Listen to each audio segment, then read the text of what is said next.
Hello, and welcome to The Yellow Knight. We're going to try something different today, more of a podcast series. As you can see, I have a co-host with me, Andrea Maitran. Why don't you introduce yourself to us? Hi, everyone. My name is Andrea Maitran. I am a Capricorn sun with a Scorpio rising and Taurus moon. Yes, because it's very important information. It is. I'm from Houston, Texas. I moved to Los Angeles about 12 years ago. And I went to the University of Texas at Austin. Hook 'em. I'm super happy to be here. So yeah, my previous episodes were more kind of like a TED Talk kind of structure type of thing, but this is going to be more of a free-flowing thing where... Wait. You have something else? Yeah, I had, I had the episodes. There were 4 episodes on my podcast or YouTube channel right now. Oh, I've got to watch those. You didn't watch them? You were supposed to watch them before we started this thing. No, I mean, I will. I watched that. So panel. if you've watched the things like Andrea hasn't, I you'll will. notice that they're more of like a TED Talk format where I am doing more of a deep dive into politics and history and my analysis on certain topics. But I think I want to take this time to have this podcast type format since I can talk to someone about these things so I don't just look like a psychopath talking to the camera myself all the time.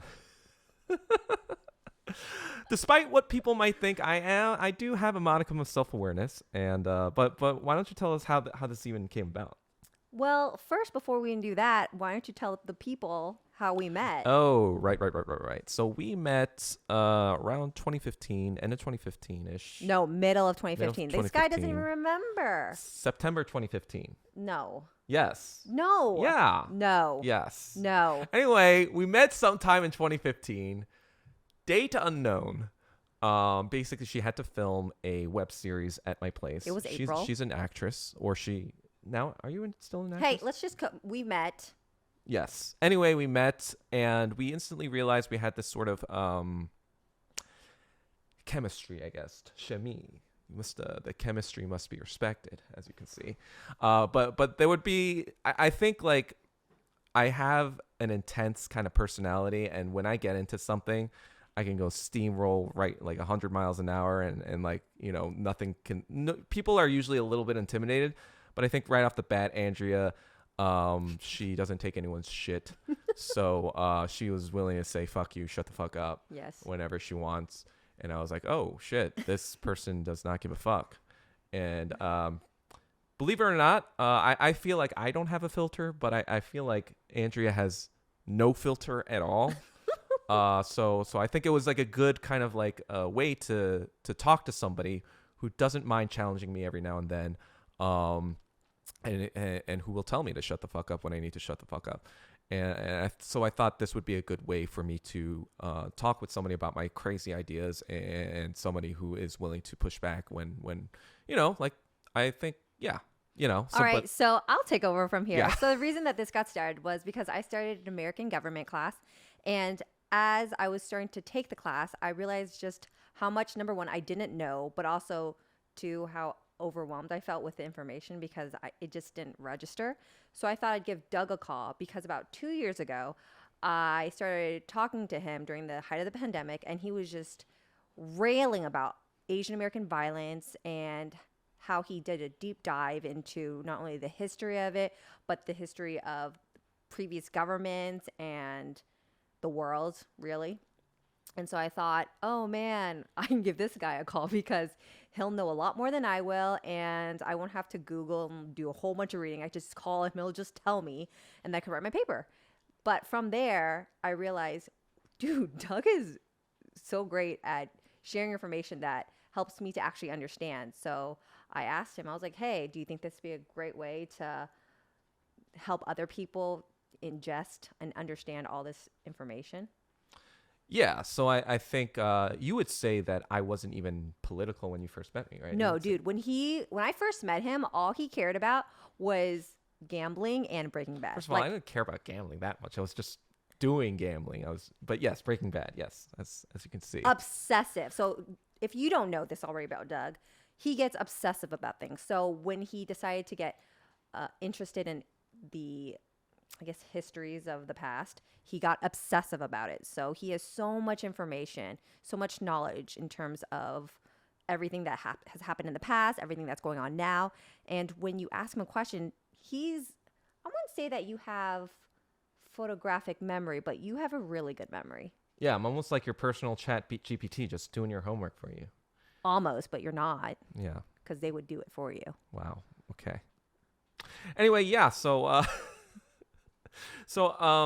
Basically, because of that self-awareness I was talking about earlier, I know that in the past few years, I've been really vocal on Twitter and Instagram. And I think I scared a lot of my more normie friends, would you say? Like, I think you scare a lot of people, even the normies. Like even I mean, like even the non-normies. oh, the intellectuals. No, just like people who are like out there. I think you scare everyone, except for me. Wait, why would you say you're not scared of me? Because I understand where your heart is, and I also know that if I tell you to shut the fuck up, you will. Like, Doug, I'm done. You'll see. I have boundaries. You see my boundaries, and you'll respect them. That's true. That's true. But what would you say other people have kind of been saying? Like, oh, Doug's a little.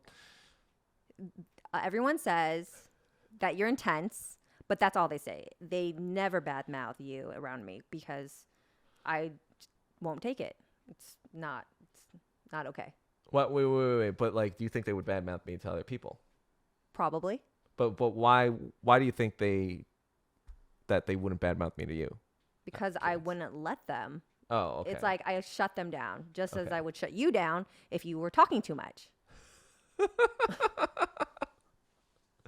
So yeah, she's a very good fit for this because she's very authoritative, and communism is all about authoritarianism. No, just kidding. It's not anything like that. This is what we're trying to dispel, all right? This is what we're trying to dispel. But like I said, on Instagram and Twitter, I noticed that a lot of my IRL friends either have muted me by now or probably think I'm a little crazy. And part of that comes from my personality, I admit, but I think part of that also comes from the fact that it's so hard to just explain all these concepts in a 280 character tweet or a Instagram story. So whenever I say these things, it almost feels like probably like to the outside eye, it feels like I'm going from A to Z. And I think like for this segment or this podcast series, I want to make more of like an A to B to C to D F, and that's like I think that would be a good idea to have somebody to talk to about that. Yeah, so you can actually break it down if I have questions or if other people have questions. Yeah. How best can we understand you and what the message you're trying to convey? Yeah. So, what do you think would be a good idea for what do you think would be a good name for this podcast series? Ask Doug anything, because that's what I do. Well, that's going to be that's going to be a segment at the end where there is going to be more of like an audience kind of back and forth where we'll talk about that later. But what about some other names? There's got to be something. I don't know. I was thinking. What do you think? So since this is the Yellow Knight, right, and it's got this whole Batman Dark Knight theme, I was thinking like MacArthur Manor. Since my name's Douglas, I was named after Douglas MacArthur. It's kind of like a play on that. You were? Yeah. Dude, what was your mom thinking? I mean, so it's the Korean War. That's Douglas MacArthur was the general. Yeah, we can start talking about that another time too. Yeah. Anyway, we'll probably discuss another name I thought was Normie Hour, because I vote for that. She self-admittedly is a normie. I think the other thing is that I think people's conception of communism is so low. I think people have this preconceived notion from the Cold War that communism is this thing where everybody wears the same thing, everyone does the same job or whatever, and everyone gets paid the same amount, when it's nothing like that at all. So I wanted to kind of like explain to the average person, first and foremost, what communism is or what socialism is and what, why, all these theories are coming about. And so, yeah, with that, I think that's... Wait. What? But does that lead into a potential series title? Since you're talking about communism, like communism conversations or communism chat. Yeah, we're gonna workshop that. Communism, GBT. We'll workshop that a little bit more later, off camera, off screen. But for now, Oh, let's get started. Okay, let's get got it. started. So, what was your class talking about in the beginning? All right. So the first question is No, not the first question. Like, what was wasn't there like kind of like an overarching topic of the questions? yeah, I mean, at this moment, well, to get started, of course, we're doing an overview of what American government is. Yeah. And And to be fair, I'm not an expert on all aspects of American government, but I feel like it could cover the basics. I mean, like the founding of the American government, how it came, the inception, Yeah. and what that means. Yeah. So I'm wondering, how can we get, I guess, America to a place where all Americans are equal? That is a very broad question. Wait, you're gonna have to be a little bit more specific. What do you mean by that exactly? I mean, in the state that we are now, of course, you know, 2023. yes, Yeah. 2023, there is such inequalities as well as racism Mm-hmm. that really holds us back on being the great nation that we could be. Not to say we're not a great nation, but a greater nation, right? So, in what ways can we help to combat that and to rectify and be a greater nation? And that is it's a huge kind of like I mean, as a Marxist Leninist, I think that nothing short of a socialist revolution will take care of all the antagonisms that exist between classes. I think basically, as a communist, we believe that all of the problems come down to capital and how it is, how it really is this force that has kind of almost like a mind of its own, and it controls all these different things in government itself. And I think until those antagonisms are removed, we can't like. I feel like you're asking, how do we solve these surface level problems? But I think like as a Marxist Leninist, I think like the problems underneath are all caused by the profit motive of capitalism. Okay, so with that being said, I mean I can understand that concept, but that again is an idea. But how are things actually implemented, right? So if you're talking about having to change the entire infrastructure of the government, what does that look like? What does the day-to-day look like? How would you remove the bad and put in the good, implement the good? Because it's not about, if you're going to do change, Yeah. how is the change actually going to look? Yeah, right. So then I guess it's like kind of two concepts here, right? It's you're asking, I think what you're asking is, how can we change this through reform, right? How do we change this gradually, like evolution almost, right? Yes. But I think like as a communist, we more think that revolution is kind of necessary. We need like a wholesale change, and the process of that is very debatable. But I think it starts with so let's start with that first. Like let's start with the concept of revolution, right? And when you look at the revolutions in history, like the American Revolution, French Revolution, they've all kind of been kind of like a step progress towards communism. Because I think like most people think that communism is a diametrically opposed system to capitalism, when communism actually requires capitalism first in order to transition into communism, because you need the means of production, right, to support everyone on the planet. So a lot of people think that it's like this whole different thing, but it's really just like, when you look at it, like throughout history, we started with something like, these ancient civilizations.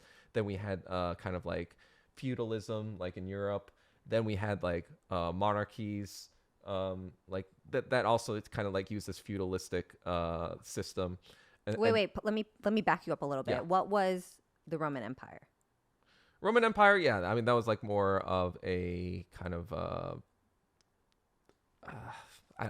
my Roman Empire history is not that great, but I would assume it's the societies were basically centered, like more centralized, And then as you go through history, they become less and less centralized. Like they would have like kings or like emperors, whatever, and then like after that would be the Catholic Church was mostly ruling over Europe, and then it was like more kings and of different kinds of nations were forming, and then it was like, okay, now we have the like more of the French revolutions or the American revolutions where it's more of like a bourgeois class that arises instead of just like a single king. And now that's what I think like communism is kind of like that final step where it's not these ruling class that rules over us, but it's just like the people are all like kind of like equal in terms of like how they rule the government. So my thinking only Yeah.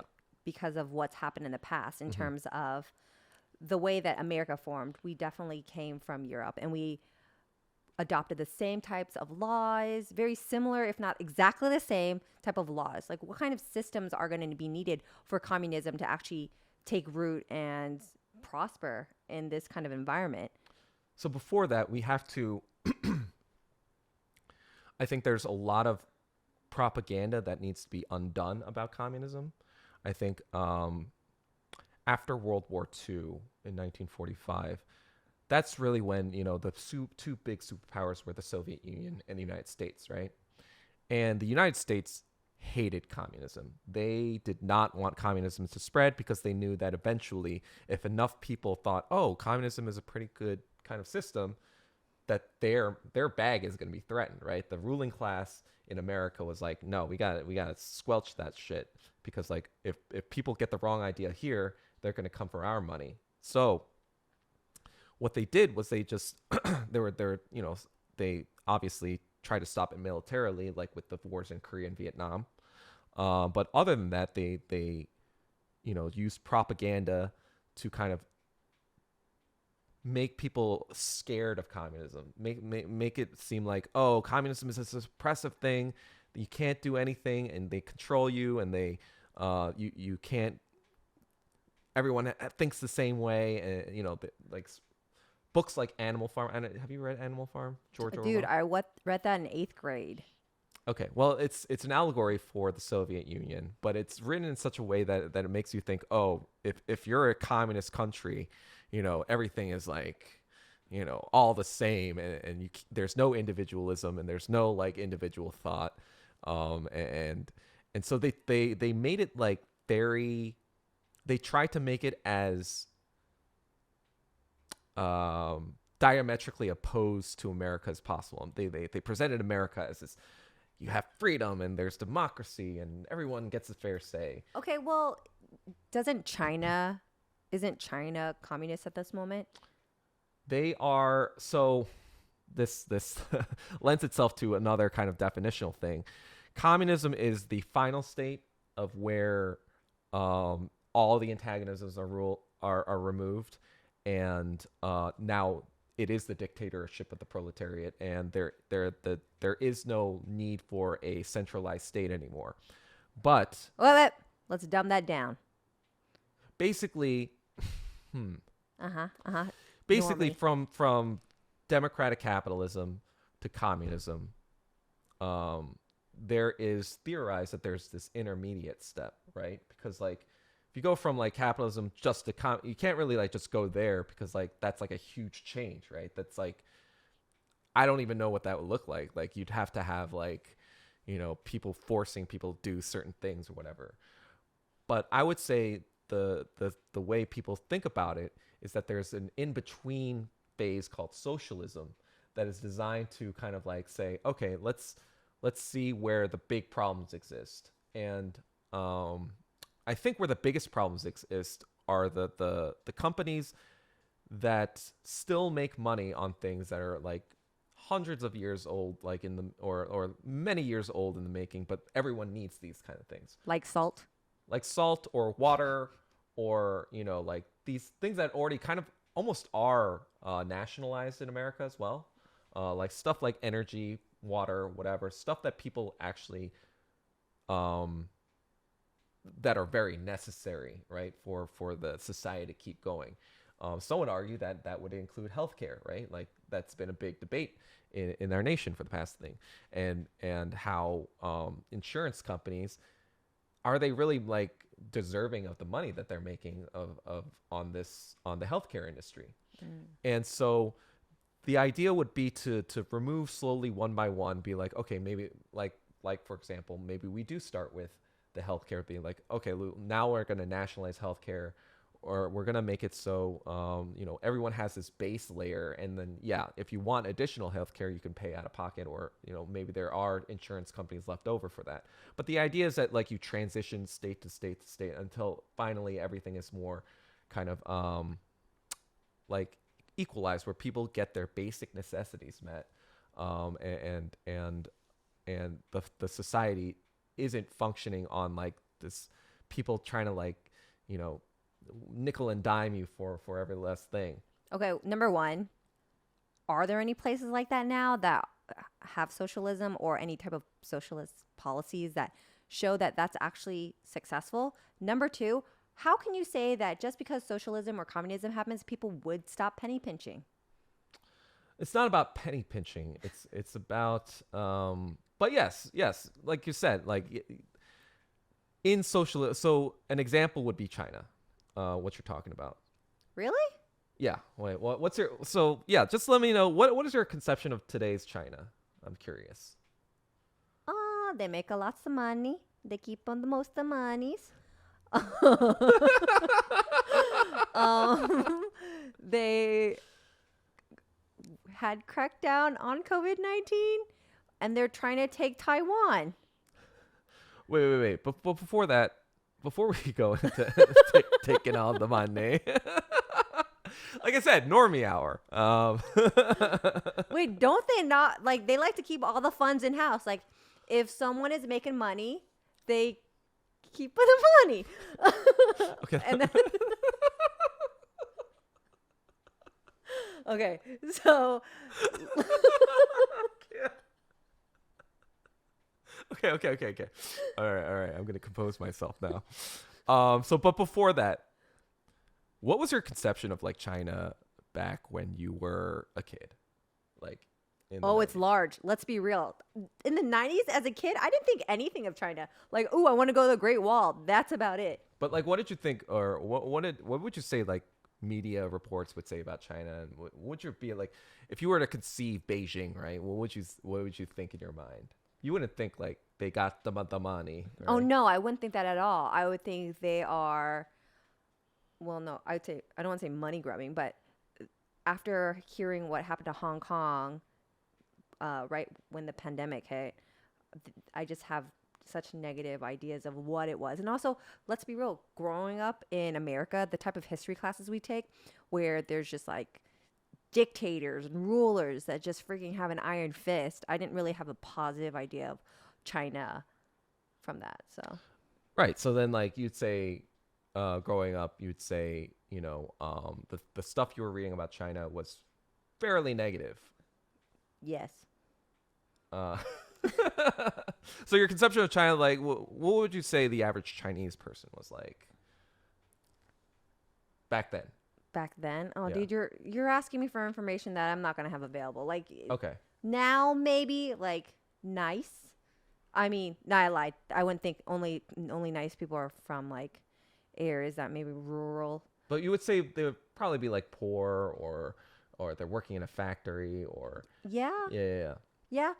Although Crazy Rich Asians came out, and I was like, Well, that's Singapore. So no. There's also mainland China, which is very rich. They're trying to get to the level. Right. You didn't read any of the books, did you? no, I bet Dude, you're a bad Asian. that. First of all, that never. We'll talk about Crazy Rich Asians some other time. I have a lot to say about Crazy Rich Asians. Me too. But whether you read that book or not does not make you a bad Asian. And I would posit that not reading it actually makes you a better Asian. Incorrect. You're not supporting an Asian American writer. Let's be real. God. First You of all, have he's to- not even Asian American. He's a Singaporean, Oh, dude, he's Asian. Freaking read that book. but he's not American. You know what? Doesn't matter. Support the Asians. Anyway, you could see why this is basically what I would call a re-education gulag, because I wouldn't say re-education, but rather learn more information and choose what you want to run with. Okay, so let's break that down. Let's break down your concept of China. Everything you've heard about China has come from where? Textbooks. Textbooks. Although my dad said the most ludicrous thing during the last election, he was all like, "Oh, I'm voting for the Chinese prime minister in his American election." I'm like, "Dad, how? No, that's Wait, wrong." what? Exactly. Wait. He was voting for what? What? He was just making an absurd comment, and I was like, "Dad, what are you saying?" He's like, "Yeah, China, they've got it right. They're doing something correct." I'm like, number one, I barely understand him, but number two, you can't vote for a Chinese. Yeah, why would a Chinese person want to work in America anyway? He's already got a job in China. Exactly. No, doing, I think doing he just Chinese was things. pro what's going on over there. Oh, so he Which- wants like Chinese policies enacted in Yeah, America. which I was like, dude, my dad watches a Why news not channel just that I'm not move to China. not pro. Oh, dude. So I was like, Dad, can I get dual citizenship for Vietnam and here? Because I'm Vietnamese. And he was like, no, dude, Andrea, you're not allowed to do that. If you come to Vietnam, they will throw you in jail. And I was like, oh, okay, thanks, Dad. Wait, what do you mean they throw you in jail? You've visited before. I know I visited before, but if I try to gain citizenship, They're not going to throw you in jail. They just might deny. They might make you renounce your American. but they wouldn't throw you in jail for trying to apply for citizenship. I'm sorry. Have you not met my father? He says ludicrous things. Yeah. Yeah. Anyway, this is why we have this, so we can teach you that those things are wrong. But like I was saying, it's not just textbooks that I hear about information. Right. Media, newspaper, whatever. Do you think that America and its media and its textbooks speak favorably on people that they would consider not their allies? Dude, to the victor go the spoils. Let's be real. Of course, any conqueror is going to write textbooks and information for the people with them as the heroes. Right. So, of course, there has to be some type of bias. I would love for someone to write it like very non-biasly, but even in that situation, I still think that people would extract a type of perspective from it. So, right. So you would say that even your conception of China today or whatever back then, it's probably colored by American propaganda, right? most definitely, when we consider about, all the rights we give in America, about how we give fair wages and good working conditions, when we think about Asian countries, we don't think that. We think horrible conditions, underage workers making our clothes, even though we still purchase everything from there. What do you think my phone is from? It's not from America. Yeah. But because we're able to get such quality products at a discounted rate, and the man can make all the monies from it, Right. then it's because those poor conditions, the governments that don't care about the people are able to allow that, and for us to flourish and benefit from Wait, such which government doesn't care about it? all Our, the co- our government or Chinese government? I'd have to say we'd have to consider both governments don't care, because they Why allow do you think? for it. Why do you think the Chinese government doesn't care? They want to take the monies and keep the monies. So you're saying that in your conception, the Chinese government is profiting off their own citizens. If trade is coming in, or if companies are coming in to give money, just like as a state would allow for there to be incentives for movies to be filmed in certain states, like we have the United States, of course, governments are going to allow for country or for businesses, external or internal, to come and insert cash and jobs into the economy. Right. So this is actually a very complicated topic. You're welcome. I can't go over it completely in detail, but so there was a period where so the Chinese Revolution, when the CPC, the Communist Party of China, took over, was in 1949, and Mao Zedong was the first premier of China, and he passed away, I think, in 1976. And there was a lot of like debate at the time, like of like where China was going, and like looking also at the Soviet Union and what America and the stuff that was going on during the Cold War.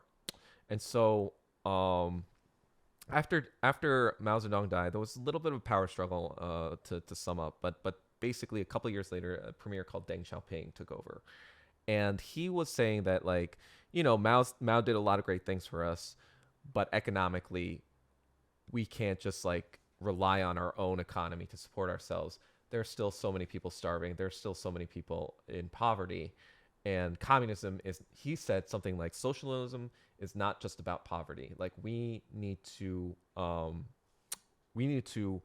that's why I say capitalism is required for communism, because capitalism is a way for kind of, it develops your economies really quickly. It builds the infrastructures that you need in order to like allow it. So yes, while certain companies might profit, like they are still developing that infrastructure. It's only when like all the infrastructure is already built and companies keep demanding profit or whatever that's when capitalism starts to break down, because then now it's like the profit is going to fall, and they Wait, can I take this a different direction really quickly? Sure. Interject.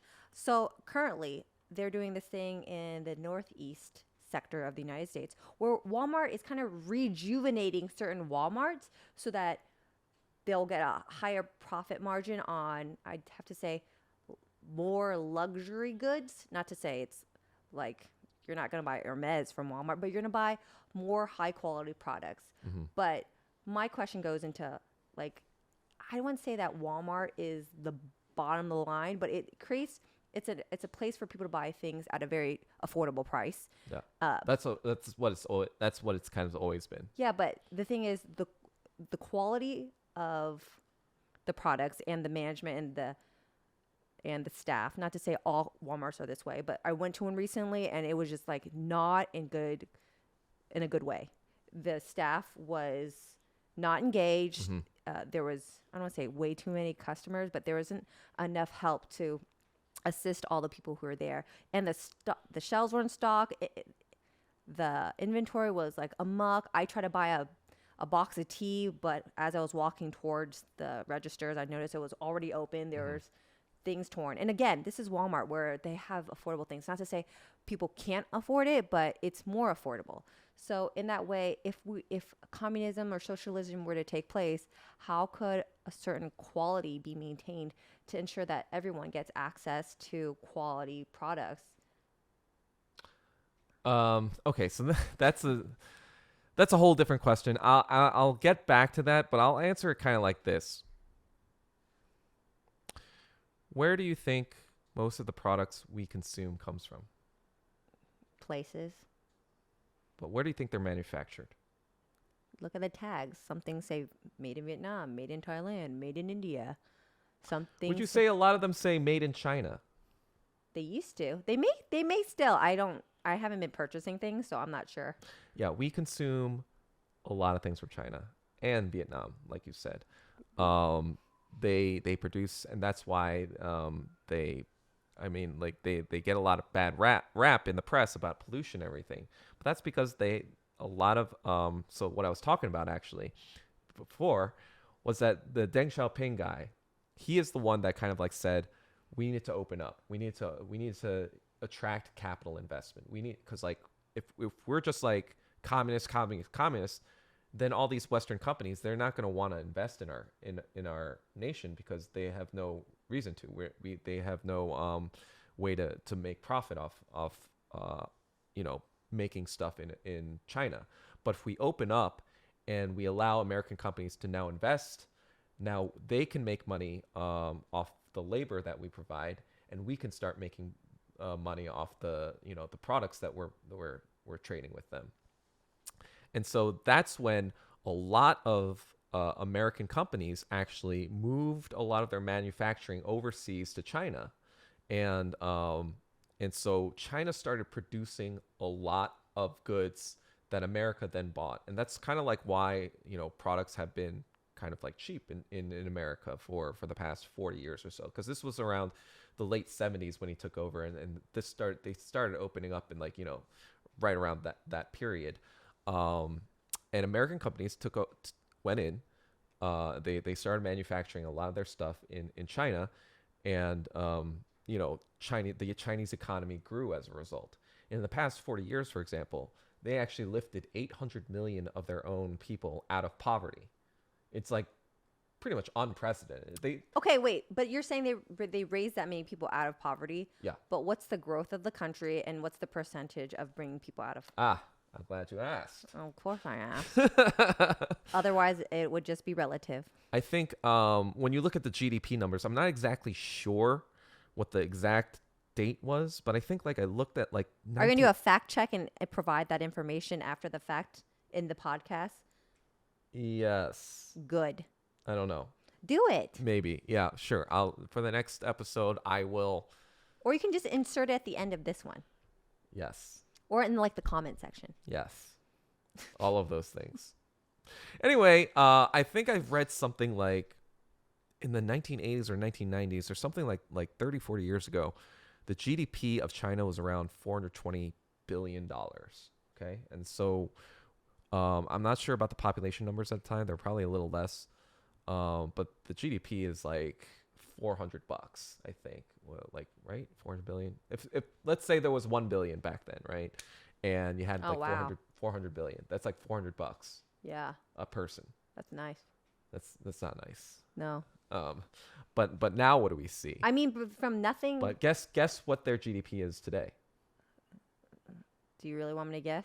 Yes. Just take a guess. $7 trillion. 17 trillion, something like that. Close, but not really. Yeah, like add another zero to that. You know. Wow, like really? Like one they could take. No, wait. What's the debt of the U.S. 400 billion. Wait. Pause. What's the U.S. debt right now? 30 trillion around. Oh, dude, they could wipe our debt out in 2 years. Yeah, if that they were never spent any money and somehow survived for those 2 years without spending any money. Dude, that's what I'm trying to do. I'm just kidding. So to put it in perspective, the United States has about a quarter of the population of China. So that's 350 million people. Oh my God. And they have like a GDP of like something like 25 trillion or whatever. But back then, like the chasm was huge. Like 17 trillion today comes out to around like $10,000 per person. And not to say that everyone makes that amount. Obviously, there's income inequality and not, the poverty level is like, it's pretty low in general. I'm not going to lie. But the fact that they were able to, so many people were under it, right? Now, so many people got lifted out of it. It's kind of like a pretty good feat that tells you, communism can work, or a socialist economy can work. I would like to see the percentages later, please. Because metrics matter. Anyway, but to answer your other question, if Chinese companies are making these products, right? What makes you think that they can't make those products, or what makes you think that they can't make those products for themselves? Yeah, I was actually thinking that while you're saying. It's like they're just not going to say steal the information, but take the information and improve upon it. Yeah. I mean, what do you think Western countries have been doing their entire... That's everyone. Let's not just say Western. That's in general. Right. But I feel like there's... Oh, wait. Done with this topic. Moving on. Okay. What about them trying to take over Taiwan? All right. Well, first of all, they are not trying to take over Taiwan. A lot of that is propaganda. Okay, fine. If that's the case. Second of all, Taiwan is a part of China. And the U.S. State Department actually says this on their website. If you go on their U.S. State Department, they say we support a one China policy, but we also, I mean, they added a lot of other stuff in the past few years to try to like distance themselves. But the same premier I was talking about, Deng Xiaoping, after doing that, after one of his conditions to opening up to United States was like, hey, if you want to deal with us, if you want your companies to come in and profit or whatever, you gotta recognize that Taiwan is part of China. And so they were like, all right, we'll do it.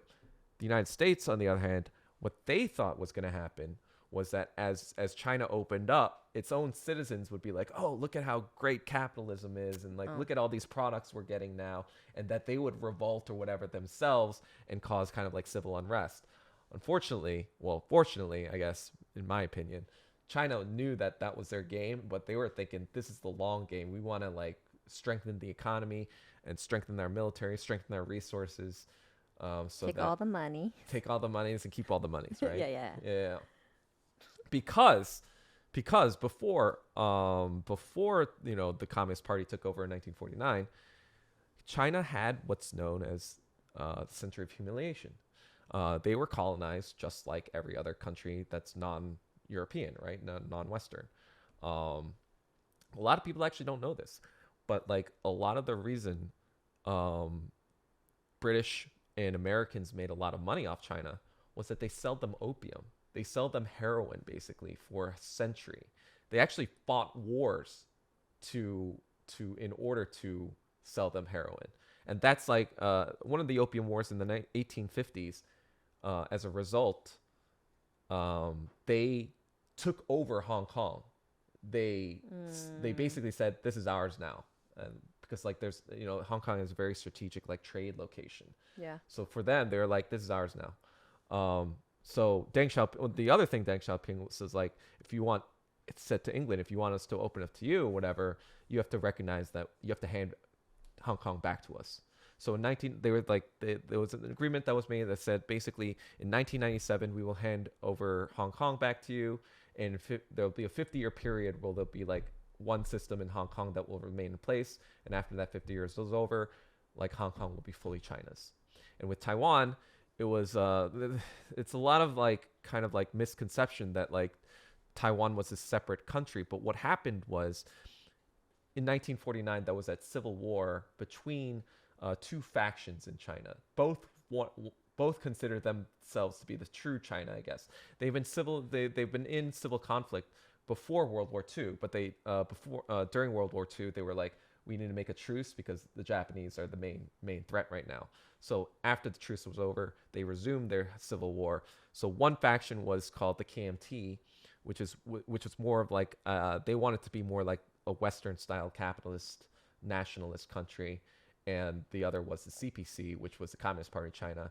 And basically, Mao Zedong basically won against Chiang Kai-shek, who was the leader of the KMT. And they fled to what was known as Formosa at the time, which is now known as Taiwan. They fled to Formosa as like, because they couldn't beat them, right? So they had to run. And so they still considered themselves the true China for, still to today, right? But for example, after that, the United Nations recognized that government as the true China, like as if it was all of China. But then I think by the 1970s, when China opened up and whatever, they were like, all right, we're just kidding. You're the actual China. Okay, what about the violence that ensued in Hong Kong, right at the what? The violence that broke out in Hong Kong in 2019? Yeah. So, oh man, this is complicated. No, that's what you've been saying. I thought we were just talking about American government here. Oh wait, actually, I do have another question. Yeah. But you're gonna have to start talking so I can remember, and then I can cut you off.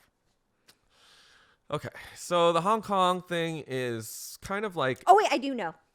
Completely different though, because you're talking about how the British government and the American government, well, really just the British, because let's be real, America wasn't really around just yet, but how they got the Chinese people hooked on opium.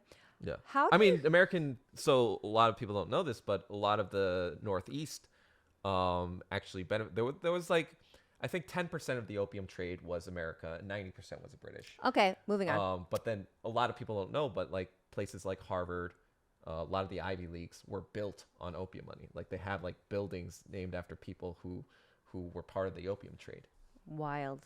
Yeah. All right. So how do you think that affects generations of Chinese people? Because if you've heard of passing on generational pain and trauma, how do you think the Chinese have, I guess, how that's manifested? They did the same thing to Vietnam, by the way. Oh, yeah, I know. French did the same thing to Vietnam. We'll talk about that another time. Yeah, I think you're asking a very good question. It's just kind of like, when you think about it, right? Everything you heard about China, their money grubbing, whatever, blah, blah, blah. But it's just like, wait a second. But what about America? How did America get rich, right? And we'll talk about that another time. But like, overarching thing is that they started as colonies. They started as like the economic benefit of the 13 colonies was their agriculture. So what do they need for the agriculture? They needed slaves. So they killed everyone, right? They killed all the Native Americans, cleared it up. And they're Oh, like, oh shit! smallpox. Like now we need people to work the land. Yeah, we can't do it So ourselves. so they grabbed all the slave, like the transatlantic slave trade was happening for centuries before that. But then yeah, they started like grabbing More. slaves to for the Caribbean, whatever, and the 13 colonies to work the fields, to the cotton industry and everything like that. And so based on that capital that they gained, that's where they started to build the country. Okay, well, And that's so not like the question I want to know but about. well, I'm going into your question. Come Just hold on. on. But you can see how like when you have the money, it's easier to make more money, right? Yes. So then China, because it was for a century, Britain was taking all this money from China because they were selling them drugs all the time and getting them hooked on drugs all the time. And China just like, so a lot of the goods that Britain wanted was like their tea, right? The tea and the other kind of like silk goods that they made a lot of the stuff that China had, that's what Britain wanted. But they did it by selling them opium instead of like actually coming in and colonizing whatever directly. But yeah, like you said, after a while, that's what made China poor, right? Because like now A land full of dry addicts. yeah, drug addicts, whatever. And so that's what kind of like caused the communists in China in the early 1900s to be like, wait a second, we need to fight back. We need to resist this. How do we build back? How do we build back our country now that, after all of that, now it was also ravaged by the Japanese because the Japanese tried to invade. And like after World War II, I think around 22 million Chinese people were killed during World War II. I think 26 million or something like that were killed in World War II it was like almost like 50 million died from both the USSR and the Chinese. Like they took the brunt of the damage in World War II. And so like after 100 years of drugs, after World War II, China was like destitute. So like the reason why you have these kind of like things of like, oh, Chinese people are, they're money grubbing, whatever. A lot of it has to do with the fact that they had to scrounge for every little thing because like the conditions were very bad. And that's where the Communist Party kind of stepped in. And you'll notice that literacy rates like shot up, the life expectancy shot up during the Communist Party rule. So they really improved the lives of the Chinese people there because it was like terrible, like totally awful. And like, when in 1949 when they started. But nowadays you're seeing like, oh shit, China's on the rise. Like now like even that like they got the money and spending the money In-house. Spending it in-house. Right, but that's the other thing too. Why would they want to spend money abroad and keep like why would they like not that they're spending money on opium per se. Clout. Right? Why would they want to give their money away when they're trying to develop their own economy? So right? how do women, or maybe that we should say that for next time, just like that's a large topic, but I will say that Mao said women hold up half the sky. Oh, he did? Yeah, that's his quote. So that's good. That's positive. You can, yeah. But what's your question though? Like, just how do women factor into? Yeah, just because for a long time, America, women were second-class citizens. It took forever to vote. We no longer, well, in California, we do have the right for an abortion, but not other states. Well, yeah, they rolled back Roe v. Wade. Exactly. A few months ago. So just how do women fare in China? Yeah, this is the huge scope question. So we'll save that for a later day. But I would say when you look at other Asian nations that are capitalist in nature and opened up to China, you'll see that this is more of a complicated topic, but I'll have to do some more research on that. But I would say that it's not what the Western kind of like media puts it out to be. Okay, just because, patriarchy is so real, and as I've taken a deep dive into it, I want to know how it affects and how women are affected in other countries. Yeah. I mean, yeah, it's complicated. But I do have to do some more research. But I will say that all the Chinese kind of like pro-China women that I know say that they would rather have the Chinese system than the American system. Wow. Wow. Okay. Okay. And I Okay. will ask them why, and I'll get back to you. Oh, thank you so much. That's Yeah. wonderful. Yeah. I'm like, did we talk about everything I want to talk about this session? I think we did. Yeah, I would say though, the other side of the thing, like if it isn't communism, right? Like I would say the closest solution to a lot of the problems in America was posited by Andrew Yang, with his kind of like universal basic income and his ideas to implement it.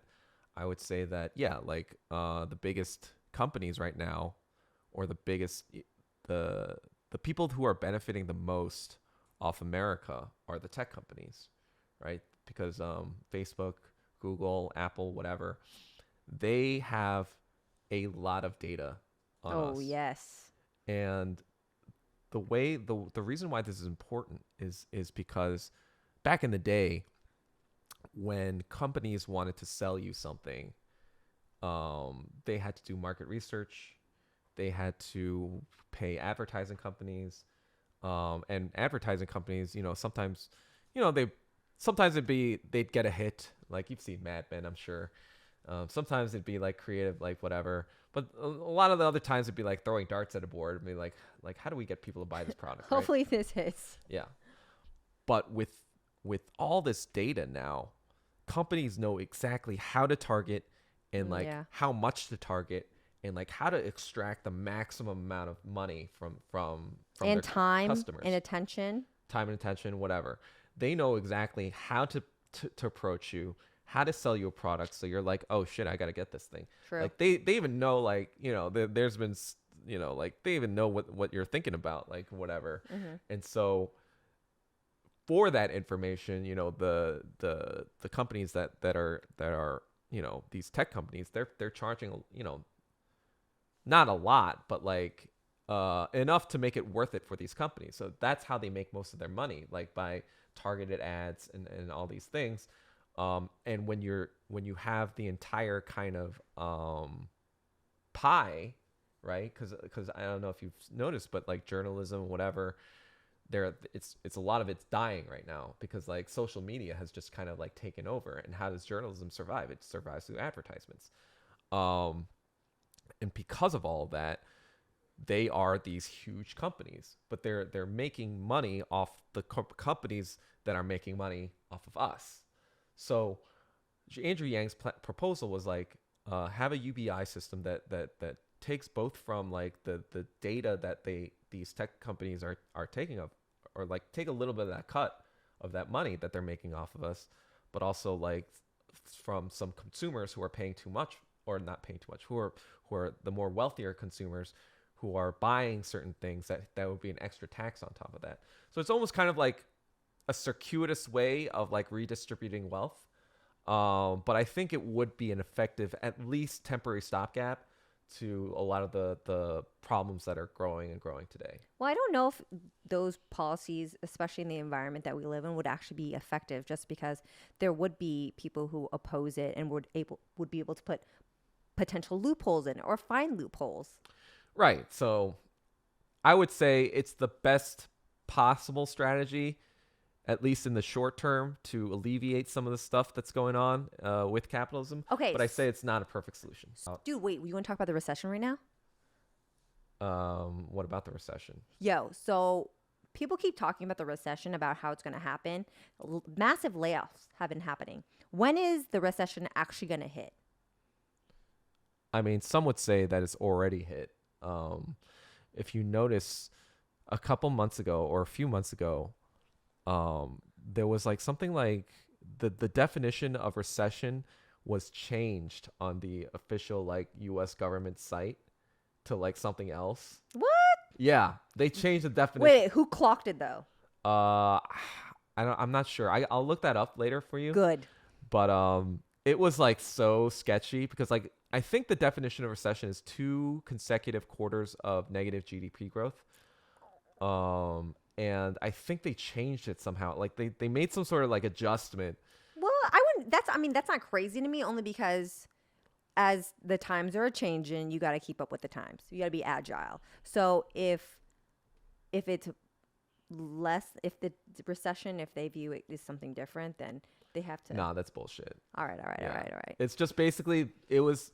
I think it was like right before the midterms. That's what made it even more kind of sketch. You better look this stuff up and share. Yeah. So right now there's kind of like a dual problem happening. It's kind of like what was similar to the 1970s, where they both had a lot of inflation and a lot of negative GDP growth. And it's kind of like a bad situation where, yeah, it's not good. Wait, but don't they say you got to spend money to make money? No, I mean, that's totally different. But So what are you so applying it does by not that? apply here? Well, it's just Yeah. right now the after the pandemic, the US was put in a really weird situation where, the companies that were able to be flexible, change, adapt, they did so, and those who weren't closed and or are suffering major economic hits. But the government itself is able to kind of tinker so that they can make up for the losses or attempt to make up for the losses. So they're currently spending money, but it's not at a rate that would hurt them because they're still investing in the people, and people they're working more than they were, but of course inflation's hitting, so they're not spending as much. So in this situation, like, how is it a recession, right? And when is it gonna hit? I mean, like I said, I think it's already hit. I think, like we've seen in the past few weeks, I don't know if you've heard about the Google layoffs, the Facebook layoffs. There's been a whole lot of layoffs. I think what happened was during the pandemic, I think just logically speaking, like during the pandemic, when people are not going out, people are not spending money, people are staying in, and they're not working, you would think that economic activity is falling, right? Like, Yes, but of course people but were what getting did we see? We saw stimulus checks, which were stimulating the economy. But also, if you notice, there were also a lot of fraudulent stimulus check like activity. right. So that was the PPP loans you're talking about, right? No, not just the PPP no, loans. no, no. That what you're talking about is negligible. The biggest thing was the PPP loans, because when you look at these stimulus bills, like yes, 800 billion or whatever or so was laid out for these checks or whatever. But the majority of that money, actually, like these 3 trillion, 5 trillion For the small bills, businesses. went to not just small business, but corporations. Because like, oh, we need to prop them up, whatever. And so, like you said, the stimulus checks, when people are staying in, the people who didn't actually need them, they were just like throwing them into the market. So then a lot of like crazy market activity was happening. And I think it was very similar to like 100 years ago during the 1920s. Where it was just like a lot of speculation and a lot of like crazy stuff that was happening. Like, I don't know if you heard about the GameStop thing a couple of years ago, but that was very reminiscent of that kind of stuff. And in 1929, that was Black Tuesday, I think, and that was the start of the Great Depression.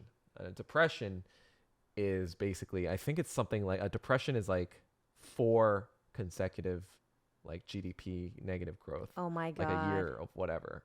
And so, are we all going to be homeless except for the people who got that money? I mean, it's tough to say. I think the conditions of the Great Depression, I mean, like the economic conditions were a lot different back then. So it's hard to say what the actual effect is going to be. But that's why I'm like, there's going to be some sort of financial catastrophe in the next few years. Dude, international folk are going to be swiping up that property like Monopoly. Yeah. So like, I don't know if you remember anything about 2008. But I think that something is gonna, like, when you saw like the past few years, something like crazy, like the market was like going crazy. It was still going up like crazy, and then like the crypto craze that was going on. People Are you throwing saying I money. should stop investing money? I would say buy defensive things like Guns. Yes, guns. But maybe like stuff like that won't lose value, like gold, Gold doesn't lose value? I mean, it doesn't like. Yeah, it's like it's generally an inflationary hedge. Oh, interesting. Yeah, because like there's a limited supply of gold in the world. It's kind of like how it keeps maintaining its value. All right. But yeah, like there is some funky stuff going on. I think you've seen as yourself a lot of layoffs in the recently. I think I don't know if you've noticed, but like restaurant prices are crazy right now just because. Well, yeah, because of the whole inflation that happened and not only that, the price of goods. natural gas is like crazy expensive. So I went to, for example, K barbecue place. For my birthday? No, that was different. Went to another one recently. Suwon Galbi, do you know what that is? Oh yeah, yeah. Yeah, so their B combo, you know, it was like chadol, it was like kalbi. Check out this guy's Korean. Samgyeopsal, and I think it was like skirt steak. So that was like 4 meats or whatever. Did you eat by yourself? No, I went with a friend. Okay. It was just like a. Were you on a date? No, it was my friend. Okay, you can still go on a date with a friend. Anyway, that you like 10 years ago or so, that used to be like $95. Dude, you're saying 10 years ago? Talk to me about what it was last year. Last week. I don't know what it was. Okay, last fine. Year. But what I'm saying, $95 10 years ago. It was $160 when I just went. If it's 10 years ago and it's only that much higher, that's not that crazy. 60% increase. Dude, 10 years? Yeah. Nah, dude. Dude, wait.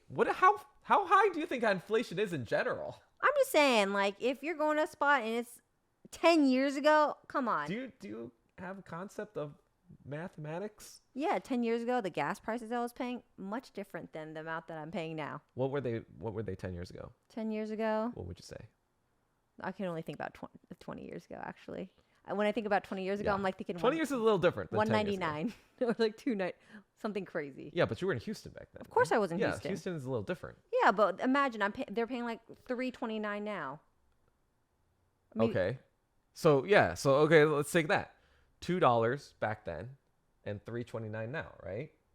Actually, it might be higher. I don't remember the rates. But let's just go with that. Okay, right? okay. $3.29 now. So it's 130 over 200. So it's that 65% increase for 20 years. So this is 10 years, half the time, and 60% increase. Yeah, but you're comparing Los Angeles to Houston, Texas. It doesn't matter. The inflation rate should be. It doesn't matter what the price should be.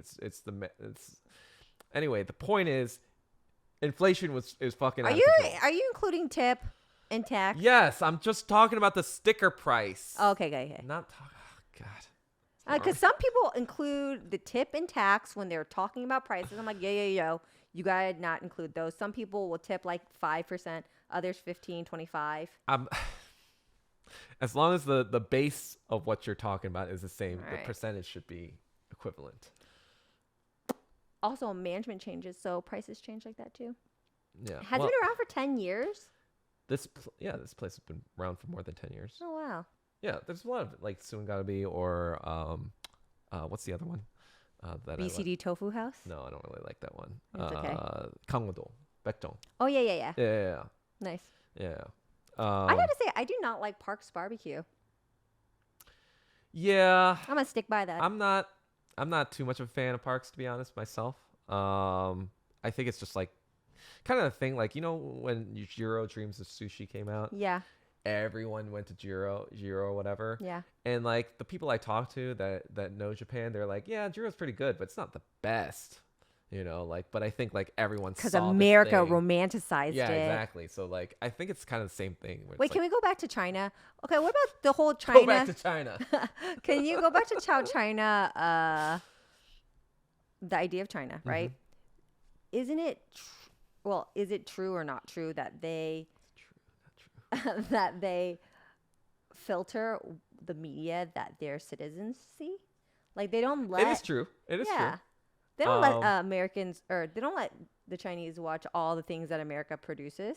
Yeah, that's true. But seeing how Facebook and Twitter and Instagram has destroyed people's brains and minds, do you think that's such a bad thing? I guess not. Also, there's calling propaganda anti-China. Let's be real. I'm like, I wonder if the media I watched growing up makes me hate. like hate myself. Exactly. Be So anti-Asian. like, why would they want that media to hey guys, why don't you watch this stuff that says all this bad stuff about China? So you can hate yourself. Yeah. I think yes, there is an element of censorship, obviously. I'm not going to deny that. But I think it's not as oppressive as most people think. The people that I talked to that lived in China said, like, yeah, you can get around these things with VPNs or whatever. It's just that, like, you're not supposed to post on actual Chinese social media and stuff like that. Like things that are against the government and whatever. I wonder if anyone in China has seen Emily in Paris. Oh, God. I hope not.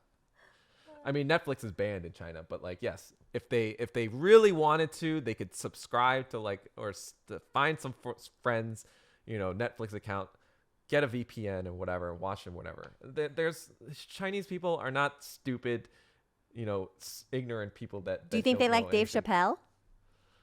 I don't know if many people watch Dave Chappelle in China, but okay, like, the Chinese people, I think people have this conception that like China has brainwashed all these people into thinking all the same thing, but it's just kind of like when you think about that, it's like how much like effort would you actually need to like make sure nobody sees anything? That takes a lot of like effort and resources to like censor everything and be like, oh, we gotta like make everything like, because you also have to recognize all these American companies, all these like investors are also working in China. So they're going to want access to a lot of these things while they're in China, right? They're not going to want to like work in a place where everything feels restricted and whatever. So if it's just, yes, they put certain controls and laws to like, you can't say bad stuff about China, the Chinese government on like social media and stuff like that. So no freedom of speech. Well, yeah, so there's a phrase in China that Mao said, no investigation, no right to speak. And so basically it says like, if you're not informed about something, you don't deserve to speak because your opinion is probably stupid. And I think like there's an element of that in America too, where I feel like there's so many idiots on social media. I almost wish there was a little bit of censorship because like people are just so stupid with their stupid opinions. And I'm just like, some of them need to shut the fuck up, to be honest. I'm sure people feel that same way about you. No, because they're an idiot and I'm not. I have investigated, so I have a right to speak. They have not investigated. They just go on their stupid opinions. Well, you've had a very curated investigation.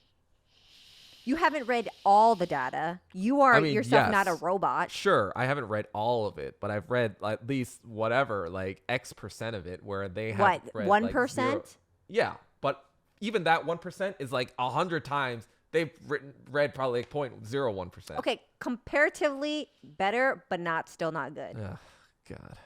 All right, whatever. All right, so then for the final segment that we won't have it this time because like obviously we can't, but we're going to create a email address where you are just going to email that it's going to be controlled by her, so I won't know who it is. I don't know who it is, whatever. You can use a burner email. And also, he won't know what it is until I've asked a question while streaming. Yeah. So basically, it comes from the fact that a month ago or so, I did an AMA. That's where Ask me anything. Ask me anything. I did an AMA on my Instagram, and actually, I got a lot of questions of people I haven't heard from in a long time, and I think that's why I was like, oh, this is a good thing that we're doing, because like I think people might have been too afraid to ask me directly about like any questions that I had about my political beliefs. But people just like, when it was anonymous, people were like asking all sorts of things. And I was like, answering a lot of questions as best I could. And it actually was pretty popular on my Instagram. I think I got like something like... What's your idea of popular? I don't know. I got like 60 to 100 questions. All right. Something in the vicinity. I try to answer everything as honestly as could. I got like some wild ones about my personal life. Ooh, please ask liberal questions. Like one of them was like, what's your body count? And it was like 4, Body count's 4? Yeah. Is that high or low? Please continue. Anyway, feel free to, ask, crazy questions, whatever. If it's too crazy, I probably, like I may answer whatever, but I'll probably cut it out, like, cause like, Okay. How about this? You get one skip, but also you're the one editing it, so you can of course edit it out should you choose. Right. But ask him anything. So ask me anything. This will be obviously The bulk of it. Just no. kidding. I mean, obviously, there's not going to be that many probably in the beginning because like people are still getting to know us and getting and watching it because we've got to watch it. Right. So then it'll probably be in the email address. The email address will be somewhere below. We haven't made it yet, but yeah. So that's what we're planning. So basically, every episode is going to be kind of like this, where Andrea has a topic from her class that she talks about. And then we talk about, we didn't do this really this time around, but we're thinking about doing also a current events kind of thing where she's whatever is on her mind currently. Wait, the recession thing. Yeah. That's pretty current. Yeah. So we actually kind of did do that. And the last thing will be the Ask Me Anything part where I will answer how many Well, no, questions? it's time, right? So how much time do we have left in the segment and how much time it takes for you to answer the question? Because it's a good one that requires juicy details, he might be on it longer. Now I regret this segment. No, it's the best part. Okay. I mean, learning's great, but also like... Yeah.